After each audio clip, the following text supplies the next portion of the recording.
حبايبي طلاب سنة 5 ابتدائي، أهلا وسهلا بكم. النهاردة هنتكلم على الدرس التاني في الوحدة الأولى. الدرس ده بيكلمني عن إيه يا مستر؟ بيكلمني على الهرم السكاني لمصر. يعني إيه الكلام ده؟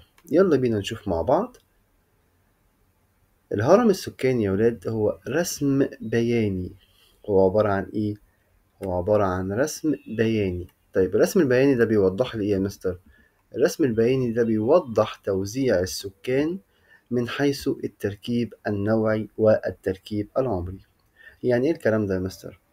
يعني التركيب النوعي بيعرفني عدد الإناث والذكور اللي موجودين في مصر قد ايه، والتركيب العمري هنا بيعرفني عدد الفئات العمرية، وهي بتنقسم إلى 3 فئات: فئة صغار السن، فئة كبار السن، وعندي فئة سن العمل.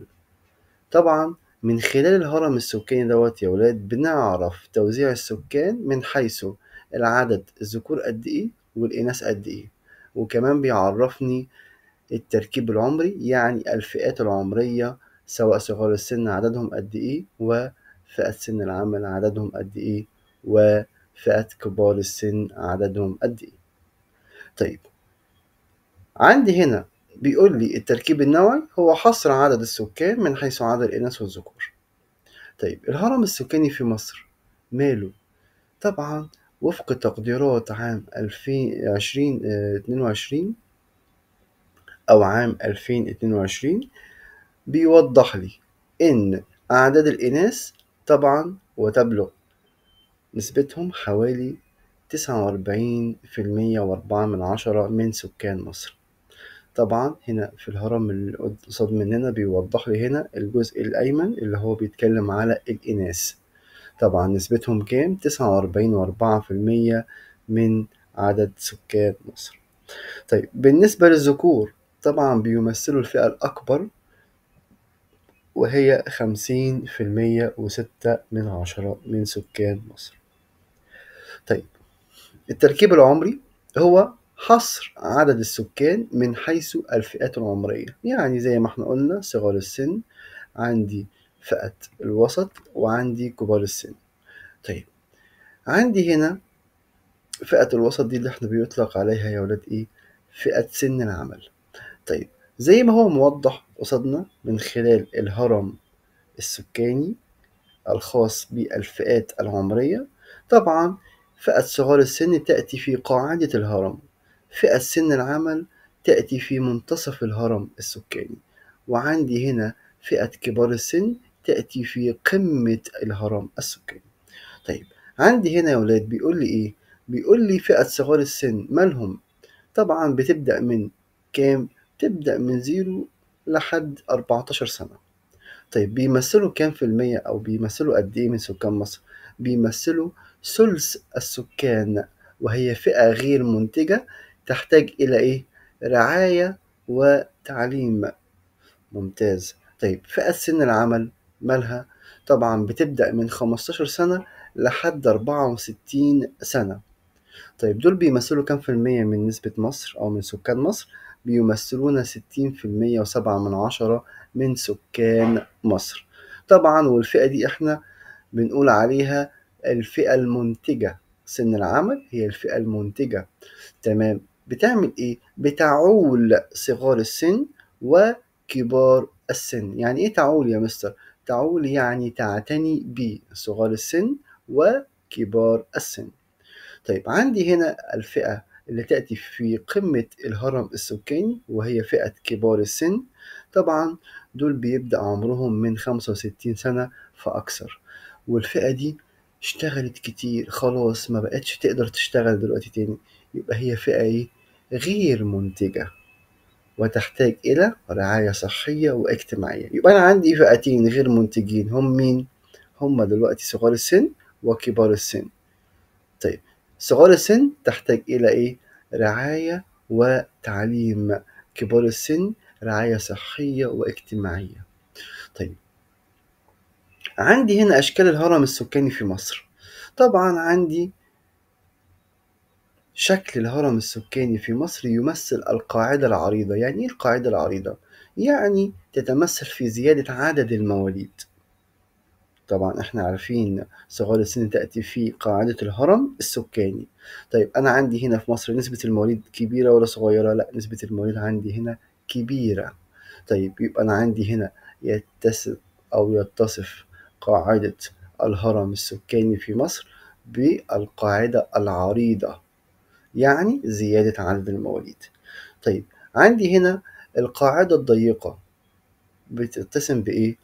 بانخفاض عدد المواليد، زي دولة السعودية، زي دولة البحرين، ودولة الإمارات. نسبة المواليد عندهم بتكون منخفضة. طيب عندي هنا إيه أهمية الهرم السكاني اللي إحنا أخدناه ده يا مستر؟ أهمية الهرم السكاني يا ولاد بيوضح لي أو بيديني تقديرات خاصة بالاحتياجات بتاعت كل فئة عمرية من السكان، سواء في الحاضر أو في المستقبل. يعني عملت أو كمصر عملت بيان بالهرم السكاني وبيعرفني من خلاله أعداد صغار السن، أعداد سن العمل، أعداد كمان كبار السن والإناث والذكور، علشان أقدر أحدد الخدمات اللي بتحتاجها كل فئة عمرية، وأقدر أكون ملبي هذه الاحتياجات سواء في الحاضر أو في المستقبل. وبكده يكون انتهى معانا الفيديو يا ولاد.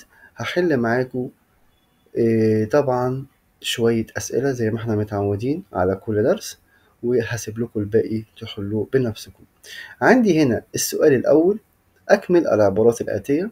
الهرم السكاني هو رسم بياني بيوضح توزيع السكان من حيث النوع ونقط والفئة العمرية. ممتاز.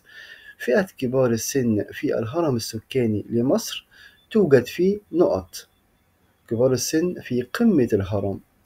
طيب عندي هنا السؤال التاني بيقول لي اكتب كلمة صواب أو خطأ أمام العبارات الآتية.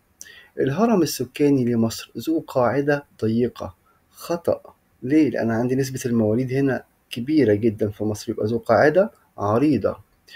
يختلف التركيب السكاني لمصر من حيث النوع والعمر. طبعا عندي هنا آه، توجد فئة صغار السن في قمة الهرم السكاني لمصر. غلط. طيب هنا بيقول لي قارن بين التركيب النوعي والتركيب العمري من حيث التعريف. طبعا التركيب النوعي هو ايه؟ ايوه بالظبط، التركيب النوعي هو عدد السكان من حيث الاناث او الذكور. التركيب العمري هو حصر عدد السكان من حيث الفئات العمرية، سواء فئة صغار السن او كبار السن او فئة سن العمل. طب بيقول هنا بما تفسر أهمية البيانات الواردة في الهرم السكاني. يعني أهمية الهرم السكاني إيه؟ أهمية الهرم السكاني يا ولاد بيحدد لي الخدمات اللي بيحتاجها السكان أو الفئات العمرية المختلفة في الحاضر والمستقبل. عندي السؤال الرابع بيتكلم عن ضع دائرة حول الإجابة الصحيحة. النسبة بين عدد السكان ومساحة الأرض التي يعيشون عليها يعرف ذلك ب. ممتاز، الكثافة السكانية. الهرم السكاني يأخذ الشكل الهرمي بسبب إن عدد المواليد نقط من عدد الوفيات. هل يزيد، هل يقل، أو يتساوى، أو يتعادل؟ بسبب إيه؟ يزيد. عدد المواليد بيزيد على عدد الوفيات. وبكده نكون وصلنا لنهاية الفيديو. أتمنى تكونوا استفدتوا معانا. ما تنسوش تعملوا لايك وشير، وطبعا أستنى دعمكم بالكومنت على الفيديو. وطبعا أشوفكم على خير الفيديو الجاي.